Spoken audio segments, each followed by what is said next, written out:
ಮಿತ್ರರೇ ನಮಸ್ಕಾರ. ನಾವಿವತ್ತು ಒಂದು ಹೊಸ ಸೀರೀಸ್ ಅನ್ನ ಸ್ಟಾರ್ಟ್ ಮಾಡೋಣ. ಇದನ್ನ ರಾಜಯೋಗ ಸೀರೀಸ್ ಅಂತ ಕರೆಯೋಣ. ಯಾಕೆ ಅಂತ ಹೇಳಿದ್ರೆ ನಾನು ನಿಮ್ಗೆ ಬೇರೆ ಬೇರೆಯಾದಂತಹ ರಾಜಯೋಗಗಳನ್ನ ಎಕ್ಸ್ಪ್ಲೇನ್ ಮಾಡ್ತೀನಿ. ಇದನ್ನ ನೀವು ನಿಮ್ಮ ಜಾತಕದಲ್ಲಿ ಇದೆಯಾ ಅನ್ನುವಂಥದ್ದನ್ನ ಚೆಕ್ ಮಾಡ್ಕೋಬಹುದು. ಕ್ಲಿಯರ್. ಈ ರಾಜಯೋಗ ಸೀರೀಸ್ ನಲ್ಲಿ ಮೊದಲನೇ ರಾಜಯೋಗ ನಾನು ನಿಮ್ಗೆ ಎಕ್ಸ್ಪ್ಲೇನ್ ಮಾಡಕ್ ಕೊಟ್ಟಿರೋದು ಯಾವುದು ಅಂತ ಹೇಳಿದ್ರೆ ಧರ್ಮ ಕರ್ಮಾಧಿಪ ಯೋಗ ಅನ್ನುವಂಥದ್ದು. ಕ್ಲಿಯರ್. ಈ ಯೋಗಕ್ಕೆ ಯಾಕೆ ಈ ಹೆಸರು ಅಂತ ಕೇಳಿದ್ರೆ, ಈ ಯೋಗಕ್ಕೆ ನಮ್ಗೆ ಎರಡು ಮನೆಗಳ ಅಧಿಪತಿಗಳು ಬಹಳ ಮುಖ್ಯ ಆಗ್ತಾರೆ. ಅದು ಯಾವ್ದು ಅಂತ ಹೇಳಿದ್ರೆ 9ನೇ ಮನೆ ಮತ್ತು 10ನೇ ಮನೆ. 9ನೇ ಮನೆ ಏನನ್ನ ರೆಪ್ರೆಸೆಂಟ್ ಮಾಡುತ್ತೆ? ಧರ್ಮವನ್ನ ರೆಪ್ರೆಸೆಂಟ್ ಮಾಡುತ್ತೆ, ಭಾಗ್ಯವನ್ನ ರೆಪ್ರೆಸೆಂಟ್ ಮಾಡುತ್ತೆ, ಮತ್ತು ನಮ್ಮ ಆನ್ಸೆಸ್ಟರ್ಸ್ ಇದುವರೆಗೂ ಏನ್ ಕೆಲಸಗಳು ಮಾಡ್ಕೊಂಡ್ ಬಂದಿದ್ದಾರೆ ನಮ್ಮ ಪೂರ್ವಜರು ಅದನ್ನ ರೆಪ್ರೆಸೆಂಟ್ ಮಾಡುತ್ತೆ. 10ನೇ ಮನೆ ಏನ್ ರೆಪ್ರೆಸೆಂಟ್ ಮಾಡುತ್ತೆ ಅಂತ ಹೇಳಿದ್ರೆ 10ನೇ ಮನೆ ರಾಯಲ್ ಸ್ಟೇಟಸ್ ಅನ್ನ ರೆಪ್ರೆಸೆಂಟ್ ಮಾಡುತ್ತೆ, ಕರ್ಮವನ್ನ ರೆಪ್ರೆಸೆಂಟ್ ಮಾಡುತ್ತೆ, ನಾವು ಮಾಡುವಂತಹ ಕೆಲಸಗಳನ್ನ ರೆಪ್ರೆಸೆಂಟ್ ಮಾಡುತ್ತೆ. ಮತ್ತೆ ಅದು ಅಲ್ಲದೆ ಇದು ತಪಸ್ಸನ್ನು ಕೂಡ ರೆಪ್ರೆಸೆಂಟ್ ಮಾಡ್ತಾನೆ. ಹಿಂದಿನ ಜನ್ಮದಲ್ಲಿ ಒಬ್ಬ ವ್ಯಕ್ತಿ ಎಷ್ಟು ಕರ್ಮಯೋಗಿಯಾಗಿ ಕೆಲಸ ಮಾಡಿದ್ದ ಅನ್ನುವಂಥದ್ದನ್ನ ರೆಪ್ರೆಸೆಂಟ್ ಮಾಡುತ್ತೆ. ಮತ್ತು ನಮ್ಮ ಜ್ಯೋತಿಷ್ಯ ಗುರುಗಳು ಯಾವಾಗ್ಲೂ ಹೇಳ್ತಾ ಇದ್ರು, ಎಷ್ಟೋ ತರಹದ ರಾಜಯೋಗಗಳಿರಲಿ ಅದರಲ್ಲೆಲ್ಲ ಟಾಪ್ ಮೋಸ್ಟ್ ರಾಜಯೋಗ ಅಂತ ಹೇಳಿದ್ರೆ ಈ ಧರ್ಮ ಕರ್ಮಾಧಿಪ ಯೋಗ ಅಂತ ಹೇಳ್ಬಿಟ್ಟು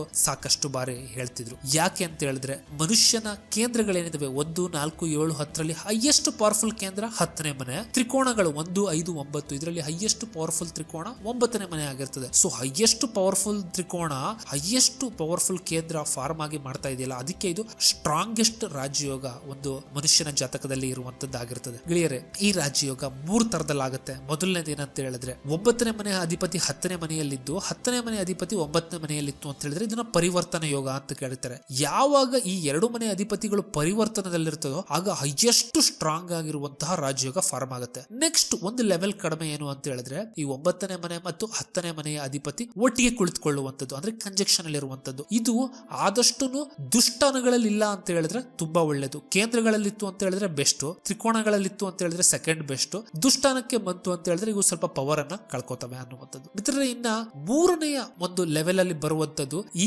2 ಗ್ರಹಗಳ ಒಂದು ಮ್ಯೂಚುವಲ್ ಆಸ್ಪೆಕ್ಟ್. ಹಂಗಂತ ಹೇಳಿದ್ರೆ ಉದಾಹರಣೆಗೆ 9ನೇ ಮನೆ ಅಧಿಪತಿ ಲಗ್ನದಲ್ಲಿ ಕುಳಿತುಕೊಂತಾನೆ, 10ನೇ ಮನೆ ಅಧಿಪತಿ 7ನೇ ಮನೆಯಲ್ಲಿ ಕುಳಿತುಕೊಂಡ್ರೆ ಪರಸ್ಪರ ದೃಷ್ಟಿಯಿಂದ ನೋಡ್ಕೋತಾವಲ್ಲ ಇವೆರಡು ಗ್ರಹಗಳು, ಇದು ಸ್ವಲ್ಪ ಪವರ್ ಅನ್ನ ಎಗೇನ್ ಕಡಿಮೆ ಇರುವಂತದ್ದು. ಈ ರೀತಿ 3 ಲೆವೆಲ್ ಅಲ್ಲಿ ಈ ರಾಜಯೋಗವನ್ನ ನಾವು ಸ್ಪ್ಲಿಟ್ ಮಾಡಬಹುದು. ಗೆಳೆಯರೆ, ಈ ರಾಜಯೋಗನ ನಾವು ಒಂದು ಎಕ್ಸಾಂಪಲ್ ನೋಡೋದಾಯ್ತು ಅಂತ ಹೇಳಿದ್ರೆ DK ಶಿವಕುಮಾರ್ ಅವರ ಚಾರ್ಟ್ ಅನ್ನು ನೋಡ್ತು ಅಂತ ಹೇಳಿದ್ರೆ ನಿಮಗೆ ಗೊತ್ತಾಗುತ್ತೆ. ಇವರ ಜಾತಕದಲ್ಲಿ 10ನೇ ಮನೆಯ ಅಧಿಪತಿಯಾದಂತಹ ಶನಿ 10ನೇ ಮನೆಯಲ್ಲೇ ಕುಳಿತುಕೊಂಡಿದ್ದಾನೆ, ಕರ್ಮಾಧಿಪತಿ. ಇನ್ನು ಧರ್ಮಾಧಿಪತಿಯಾದಂತಹ ಗುರು 9ನೇ ಮನೆ ಅಧಿಪತಿ 10ನೇ ಮನೆಯಲ್ಲಿ ಕುಳಿತುಕೊಂಡಿದ್ದಾನೆ ಅನ್ನುವಂಥದ್ದು. ಸೊ ಇಲ್ಲಿ ಕಂಜಕ್ಷನ್ ಆಯ್ತು. ಹೈಯೆಸ್ಟ್ ಪವರ್ಫುಲ್ ಇಲ್ಲ ಅಂತ ಹೇಳಿದ್ರು ಸೆಕೆಂಡ್ ಪವರ್ಫುಲ್ ಧರ್ಮ ಕರ್ಮಾಧಿಪ ಯೋಗ ಅನ್ನುವಂಥದ್ದು ಇವರ ಚಾರ್ಟ್ ಅಲ್ಲಿ ಫಾರ್ಮ್ ಆಗುತ್ತೆ. ಈ ಧರ್ಮ ಕರ್ಮಾಧಿಪ ಯೋಗದ ಇನ್ ಜನರಲ್ ರಿಸಲ್ಟ್ ಏನು ಅಂತ ನೋಡೋದಾಯ್ತು ಅಂತ ಹೇಳಿದ್ರೆ ಇವೇನಾದ್ರೂ ಕೇಂದ್ರದಲ್ಲಿ ಫಾರ್ಮ್ ಆಯ್ತು ಅಂತ ಹೇಳಿದ್ರೆ ಒಬ್ಬ ವ್ಯಕ್ತಿಗೆ ರಾಜಕೀಯಕ್ಕೆ ಕರ್ಕೊಂಡು ಹೋಗ್ತವೆ. ಯೂಶಲಿ 4 ಮತ್ತು 10ನೇ ಮನೆ ರಾಜಕೀಯವನ್ನ ಕರ್ಕೊಂಡು ಹೋಗುತ್ತೆ. 4ನೇ ಮನೆ ಪಾರ್ಲಿಮೆಂಟ್ ಅನ್ನ ರೆಪ್ರೆಸೆಂಟ್ ಮಾಡ್ತದೆ. ಇನ್ನ 10ನೇ ಮನೆ ಏನ್ ರೆಪ್ರೆಸೆಂಟ್ ಮಾಡುತ್ತೆ ಅಂದ್ರೆ ರಾಯಲ್ ಸ್ಟೇಟಸ್ ಪೊಸಿಷನ್ ಅನ್ನ ರೆಪ್ರೆಸೆಂಟ್ ಮಾಡುತ್ತೆ. 7ನೇ ಮನೆ ಯೂಶಲಿ ಏನನ್ನ ರೆಪ್ರೆಸೆಂಟ್ ಮಾಡುತ್ತೆ ಅಂತ ಹೇಳಿದ್ರೆ ಮಾಸ್ ಥೇಡರ್ಸ್,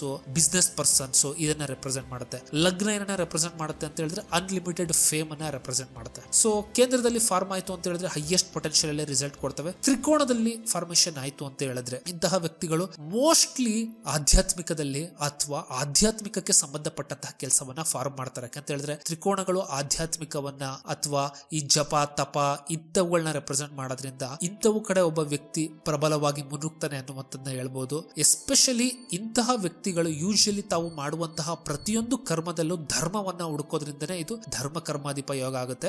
ಮತ್ತು ಅವ್ರು ಮಾಡೋ ಕೆಲಸಗಳಲ್ಲೆಲ್ಲ ಕೂಡ ಅವರ ಧರ್ಮ ಅಂತ ಹೇಳಿದ್ರೆ ಅವರ ಭಾಗ್ಯ ಅವರಿಗೆ ಸಾಥ್ ನೀಡುತ್ತೆ. ಯಾಕೆಂತ ಹೇಳಿದ್ರೆ 9ನೇ ಮನೆ ಭಾಗ್ಯದ ಅಧಿಪತಿ ಆಗಿರ್ತದೆ. ಮಿತ್ರರೇ, ಇದಿಷ್ಟು ಧರ್ಮ ಕರ್ಮಾಧಿಪ ಯೋಗಕ್ಕೆ ಸಂಬಂಧಪಟ್ಟಂತಹ ಒಂದು ಕಾಂಬಿನೇಷನ್ ಗಳಾಗಿರ್ತವೆ. ಈ ವಿಡಿಯೋ ನಿಮ್ಗೆ ಇಷ್ಟ ಆಯ್ತು ಅಂತ ಹೇಳಿದ್ರೆ ಲೈಕ್, ಶೇರ್ ಮತ್ತು ಸಬ್ಸ್ಕ್ರೈಬ್ ಮಾಡಿ.